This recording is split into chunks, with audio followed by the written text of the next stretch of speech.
This is Taking Stock on Bloomberg. I'm Pimm Fox. We're talking about Europe's debt crisis, the future of the euro, and could the U.S. economy be affected? My next guest says the euro is likely to decline against the dollar. I want to bring in Mark Grant. He is the managing director at Southwest Securities. He is also the author of the daily financial commentary Out of the Box. Also, we have with us, of course, Professor Robert Mundell, Nobel laureate and professor of economics at Columbia University.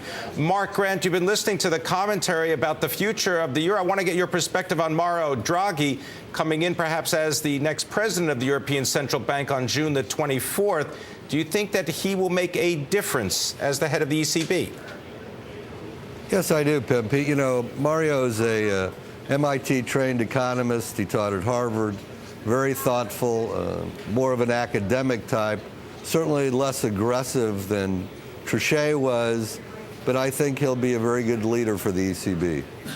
All right, so if he's going to be a very good leader for the ECB, what are going to be his biggest challenges? Is it going to, Professor Mundell, is it going to be demands from Greece, demands from Portugal to be lenient, to be easy on them? Well, I think he's going to face that. He's going to have to do probably what Trichet did in the past to follow along with the deals that have been made and keep in that line. But I think what he needs, where his leadership is going to have to be tested, is that in the relations with the IMF and the United States, I think we need new global institutions, and we need to get Europe as a part of that.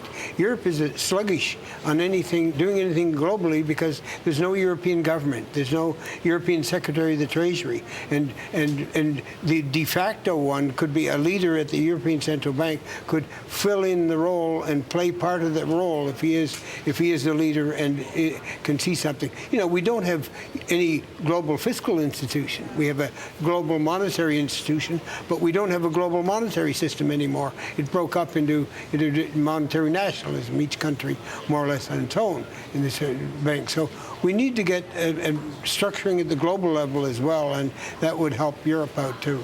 Now, you've written about the role of gold in the world economy, Professor Mundell.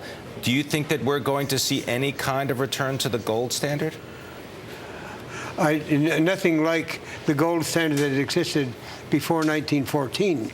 But there could be a kind of Bretton Woods type of gold standard where the price of gold was fixed for central banks and they could use gold as an asset to trade central banks. The great advantage of that was that gold is nobody's liability, and it can't be printed. So it has a strength and confidence that people trust. So if you had not just the United States, but the United States and the euro tied together to each other and to gold, gold might be the intermediary, and then with the other important currencies like the yen and the Chinese yuan and the British pound, all tied together as a kind of new SDR. I think that would be one way the world could move forward toward a better monetary system. Mark Grant, is that possible, tying the world's currencies together with gold? Well, with all due respect to the professor, no, I don't think that's a realistic possibility. And of course, if you did something like that, you put the world, in a sense, in the same position that Greece is in, which is no way to devalue the currency in times of economic trouble. So I'm personally not sold on that idea. Mark Grant, there is a report that the EU Fisheries Commissioner, who happens to be Greek, says that Greece leaving the Eurozone is on the table. Do you think that that's likely to happen in the next 3 months? I don't think it's likely to happen, but I think she gave the first shot across the bow that some serious people in Europe are thinking about this. I think the problem in Greece is so exacerbated at this point. I don't think it's possible in any way, shape, or form for Greece to pay off their debts, not only the $650 billion in sovereign debt, but by my calculation, somewhere more than $1 trillion in total debt. They just don't have the resources to pay it off. I don't care what island they want to sell.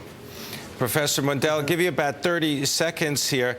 this idea that the United States and Europe share a common problem, which is that we spend too much money and we don't take in enough money.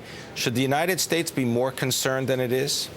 It's also Japan, by the way, is in the same. All these countries are in the same position because democracy produces a soft budget constraint.